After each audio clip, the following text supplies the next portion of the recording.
तो सतनाम सत साहिब। हनुमान चालीसा की एक चौपाई है, नासे रोग हरे सब पीरा, जपत निरंतर हनुमत बीरा। यह लाइन यानी 25वीं लाइन है हनुमान चालीसा की। तो यह लाइन यदि कोई साधक अपने जीवन में इसके सार को उतार लेता है, जो यह कहना चाहती है, तो उसके नासे रोग हरे सब पीरा यानी सभी तरह के रोग, जो शारीरिक रोग है वह खत्म हो सकते हैं। सभी तरह के जो पाप हैं वह खत्म हो सकते हैं। लेकिन किस तरह से? नासे रोग हरे सब पीरा, जपत निरंतर। यानी यहाँ पर ये देखने वाली बात है कि क्या बताना चाह रही है लाइन। जपत निरंतर यानी जो हमें मंत्र जाप करना है, इसको नाम जाप भी कहते हैं। अलग अलग धर्मों में इसको अलग अलग संज्ञा दी जाती है जप करने की। तो हमें जाप करना आना चाहिए। यह हमें पूर्ण गुरु बताता है कि हमें मंत्र जाप, नाम जाप, अल्लाह के नाम की तस्बीह कैसे करें, और सांसों के द्वारा यानी परमेश्वर के नाम का स्मरण कैसे करें ईसाई धर्म के अनुसार। तो यह विधि सबसे महत्वपूर्ण है कि हमें जप कैसे करना है। तो क्या कह रहे हैं कि जपत निरंतर यानी लगातार आती जाती सांस के साथ में जो आपका बीज मंत्र है उसका मंत्र जाप करना है आती जाती सांसों के साथ में, और कोई बाहर आवाज निकाल के नहीं है। मन ही मन सांसों के द्वारा, आती जाती सांस के द्वारा यानी कुंभक और रेचक के साथ में मंत्र का जाप करना है। और साथ में ही जो तीनों बंद भी लगाने हैं। तो यह मंत्र जाप महत्वपूर्ण है। यह बताना चाह रही है लाइन कि हमें किस तरह से अपने रोग और पापों का नाश करना है। जपत निरंतर यानी लगातार, जैसे एक प्रत्येक सांस के बीच में कोई गैप नहीं होना चाहिए। निरंतर लगातार एक लयबद्ध तरीके से पेंडुलम की तरह से आया और गया, आया गया। ऐसे नहीं कि आया फिर रोक दिया, फिर गया फिर रोक दिया। तो यानी उसके बीच में कोई गैप नहीं होना चाहिए। निरंतर आपको जाप करना है मंत्र का। मंत्र कोई भी हो सकता है जो आपको अच्छा लगे। हनुमत बीरा, नासे रोग हरे सब पीरा, जपत निरंतर हनुमत बीरा। यानी जो इस तरह का मंत्र जाप करता है वह हनुमान का बीरा यानी भाई है। वह हनुमान का भाई है। तो हनुमान का भाई बनने के लिए कैसे भाई बनते हैं?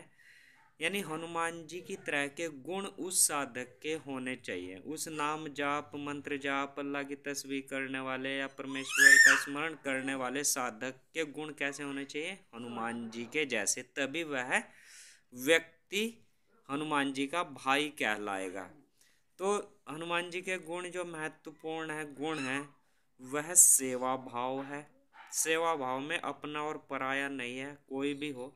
यानी सेवा भाव समस्त व्यक्तियों के प्रति, समस्त जीव जंतुओं के प्रति आपके मन में सेवा भाव रहनी चाहिए। वहाँ पर कोई स्वार्थीपन नहीं होना चाहिए। वहाँ पर मोह नहीं होना चाहिए कि यह मेरा है इसकी सेवा करूँ या दूसरा है उसकी ना करूँ। यानी सेवा भाव, सभी के प्रति सेवा और समर्पण भाव होना वहाँ हनुमान जी का प्रमुख गुण है। दूसरा गुण हनुमान जी का ब्रह्मचर्य का पालन। जो भी साधक इस नाम जाप के साथ, मंत्र जाप के साथ में ब्रह्मचर्य का पालन करेगा, यानी हनुमान जी का दूसरा प्रमुख गुण है ब्रह्मचर्य पालन, क्योंकि हनुमान जी बाल ब्रह्मचारी कहलाते हैं थे। तो उनका प्रमुख गुण ब्रह्मचर्य का है। तो ब्रह्मचर्य पालन के साथ में नाम का जाप करना है, यह लाइन हमें बताती है। तो ऐसा नहीं है कि यह केवल हनुमान चालीसा में ही है या रामचरित्र मानस में ही है या हिंदू धर्म में ही है या सनातन धर्म में ही है। यह विधि और तरीका सनातन काल से है, आदि काल से है, जब से सृष्टि की उत्पत्ति हुई थी। इसमें कोई हमें अहंकार होने की कोई बात नहीं है, बल्कि हमें अहंकार नहीं होना, हमें तो इसको अपनाना है अपने जीवन में। दूसरी तरफ यह विधि कैसे काम करती है? जब हम इसको अपने दैनिक जीवन में अपनाएंगे। एक तरफ मान लीजिए आप इसको ही पढ़ रहे हैं, नासे रोग हरे सब पीरा जपत निरंतर हनुमत बीरा। कुछ साधक व संत लोग कहते हैं कि यह आपके लिए मंत्र है, बस ऐसे ही जप करते रहो। जो इसका सार है, जो ये बताना चाह रहे हैं, उसे कोई नहीं बता रहा है, ना कोई कर रहा है। दूसरी तरफ यदि हमने एक खेत में एक कागज पर गेहूं को बोने की पूरी विधि लिखी हुई है और उसको बार बार पढ़ रहे हैं कि गेहूं ऐसे बोया जाता है, पहले जुताई करनी पड़ती है, फिर बीज डालना पड़ता है, फिर पानी देना पड़ता है, फिर खाद डालना पड़ता है, फिर कटाई होगी। इसको आप कागज पर लिख करके पढ़ते रहे, चाहे 1000 बार पढ़ ले, चाहे 10 लाख बार पढ़ ले, कितने भी बार पढ़ ले, इससे गेहूं की उन्नत फसल खेत में नहीं उगेगी। ठीक उसी तरह से यह लाइन भी हमें बताती है, समझाती है कि अपने दैनिक जीवन में मंत्र जाप, नाम जाप, अल्लाह के नाम की तस्बीह, परमेश्वर के नाम का स्मरण कैसे करें, यह अपने खेत रूपी शरीर में प्रयोग करना है। यह विधि जहाँ पर मानव सभ्यता रहती है, वहाँ पर यह विधि युक्त कोई ना कोई महापुरुष, अवतार, पैगंबर, संत हमेशा रहते हैं। यानी हमें अहंकार करने वाली कोई भी बात नहीं है, बल्कि इसको अपनाना है। यह किसी भी धर्म के लिए गौरव और अहंकार वाली बात नहीं है, क्योंकि यह विधि मनुष्य उत्पत्ति के साथ ईश्वर ने मनुष्य शरीर में डाली हुई है। इसलिए कोई भी धर्म पुराना या नया नहीं है। सभी के पास, आप किसी भी धर्म से हो, आपकी पवित्र पुस्तकों में यह विधि लिखी हुई है और हम इसको बता सकते हैं कि कहाँ पर लिखी हुई है और कैसे आपको इसका यानी इसका फॉलो करना है, कैसे प्रयोग करना है।